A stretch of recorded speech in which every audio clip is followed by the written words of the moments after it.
Bonjour à tous et bienvenue dans la chronique de Redec. Et Pierrot aussi. Depuis quelques semaines, aux infos et partout sur internet, on nous transmet les bulletins de santé de Johnny. Ça fait un petit bout de temps que la star va mal et d'ailleurs une biographie vient de sortir jeudi 30 novembre. Et un album de reprise de ses chansons tout juste paru vient de passer numéro 1 des ventes. Johnny était assez réticent à l'idée de cet album. Il disait « vous allez me tuer avant l'heure ». C'est pas la première fois qu'un tel phénomène se passe. L'ancien pape Jean-Paul II avait carrément entendu l'annonce de sa propre mort à la radio.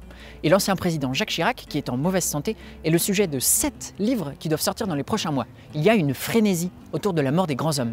Pourquoi? Générique. Que pensez-vous du livre de poche? Beaucoup de mal. Pourquoi?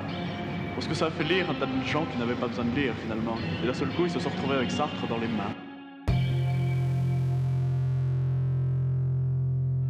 Alors, balayons les premières hypothèses. Est-ce que la frénésie s'explique par les gros sous qu'on peut tirer de la mort d'un grand homme? C'est vrai qu'on est dans une société de marché et qu'aujourd'hui, comme on dit, il n'y a plus de respect. Mais s'il y a offre, parfois, c'est aussi parce qu'il y a demande. Bon, est-ce que la frénésie peut s'expliquer par le fait que Johnny est un baby-boomer et que depuis quelques années, ils sont tous en train de nous lâcher? Moustaki, Delpech, Carrie Fisher et compagnie. On en a gros des baby-boomers qui meurent. Eh bien, c'est là qu'il y a une erreur à ne pas faire. Johnny, c'est une star dont la portée dépasse largement les baby-boomers. C'est une star qui n'est pas comme les autres. Ce qui se joue ici, c'est la mort d'une idole. L'idole et ses fans.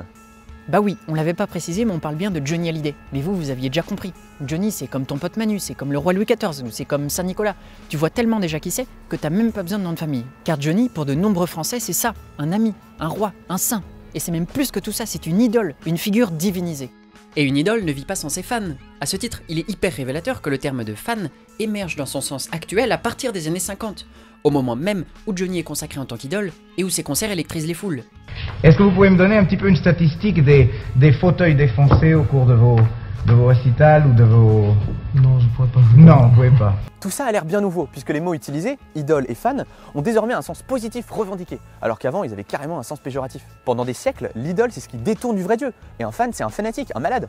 Mais avec le rock et les années 60, tout cela a pris un sens différent, fédérateur, populaire, et 30 ans plus tard, transgénérationnel. Et tout ça, ça nous fait penser à qui? À Dave. Victor Hugo. Hugo, comme Johnny, c'est un artiste national qui s'est constitué en figure populaire et transgénérationnelle. Né en 1802 et mort en 1885, il traverse le 19e siècle français et le représente dès son vivant. D'abord royaliste, il devient républicain à partir de la Révolution de 1848. Et à la fin de sa vie, il est une icône du peuple, notamment grâce aux Misérables, son vaste roman des pauvres.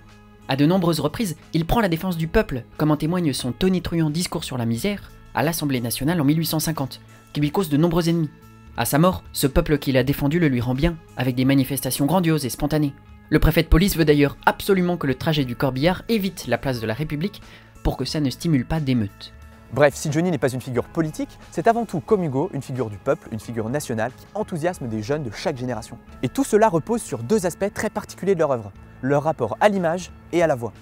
En effet, idole vient du latin idolus, qui signifie l'image. Hugo et Johnny produisent des images très fortes. Non seulement des images d'eux, mais aussi des imaginaires. Pour Johnny, c'est celui du biker, du rock, du loup qui hurle à la lune, du chanteur qui débarque sur scène en sautant d'un hélicoptère, de la guitare électrique et des États-Unis. Car à 18 ans, il faisait croire qu'il était américain et non belge. Hallyday, c'est votre nom? Hallyday, c'est mon vrai nom, oui. C'est votre vrai nom. Vous êtes français? Mon père est américain et ma mère est française. Pour Hugo, c'est l'image du génie, à la tête trop lourde, construite à grand renfort de photographie. Il s'y met en scène grâce à l'amitié du plus grand photographe du 19e siècle, Nadar. Les propres fils de Hugo avaient monté un atelier de photo en exil à Jersey, et les clichés étaient diffusés en France avec les vers politiques du poète. On n'y voyait plus le fougueux poète romantique de 1830, on y voyait le génie soucieux du destin de l'humanité. Mais ce n'est pas seulement l'image, c'est aussi la voix. Victor Hugo a ceci de particulier que son style se reconnaît à 1000 km. La voix du narrateur donne un tel souffle à son histoire qu'elle finit par la dépasser. Quand on lit du Hugo, on est emporté ou pas par ce ton qui n'a pas honte d'être grandiose, d'y aller à fond. J'accepte l'après-exil, n'eut-il ni fin ni terme, sans chercher à savoir et sans considérer si quelqu'un a plié qu'on aurait cru plus ferme, et si plusieurs s'en vont qui devraient demeurer. Si l'on n'est plus que 1000, eh bien j'en suis. Si même ils ne sont plus que 100, je brave encore Scylla. S'il en demeure 10, je serai le 10e.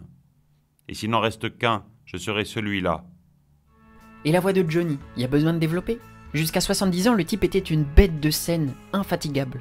Ceux qui le caricaturent révèlent bien à quel point son souffle est inimitable. Johnny, c'est une voix qui contient tout et qui dépasse le texte lui-même. C'est d'autant plus le cas que la plupart du temps, il n'était que l'interprète de chansons qu'on écrivait pour lui. La mort de l'idole. Alors une idole pareille, on comprend bien que personne veuille qu'elle meure. Quand elle s'en va, c'est un bout de la France qui s'en va. Mais à notre avis, ça va plus loin. Cette frénésie des journaux qui annoncent la mort de Johnny depuis des semaines, ça révèle qu'on n'a pas d'abord peur que l'idole meure, mais on a peur que l'idole agonise trop longtemps. Une idole qui agonise, c'est un humain comme les autres. Johnny ne sera pas un génie fauché à l'apogée, il ne fera pas partie du club des 27, il ne sera pas un martyr du rock. Plus il passe de temps à l'hôpital, plus il nous rappelle qu'au fond, il n'est que Jean-Philippe Smet. Johnny Hallyday, vous avez beau être jeune, vous n'en êtes pas moins un monument de la chanson française, en ce sens que vous correspondez à un idéal auprès de quantité d'auditeurs. En clair, quand la mort aura emporté ce vaillant vieillard, Johnny aura enfin embrassé son statut d'idole. Il sera devenu le spectre, le mort auprès des vivants.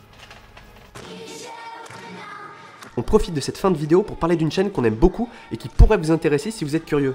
Ça s'appelle LaboCube. C'est 2 scientifiques qui parlent de façon très claire de trucs vraiment chouettes qui touchent à la biologie et à l'astronomie. Ils publient pas beaucoup mais ça se regarde tranquillement. Si vous avez aimé, n'hésitez pas à vous abonner et à cliquer sur la cloche pour recevoir toutes nos vidéos. Si vous pouvez nous donner des sous sur Tipeee si vous voulez. Et n'hésitez pas aussi à commenter et à partager.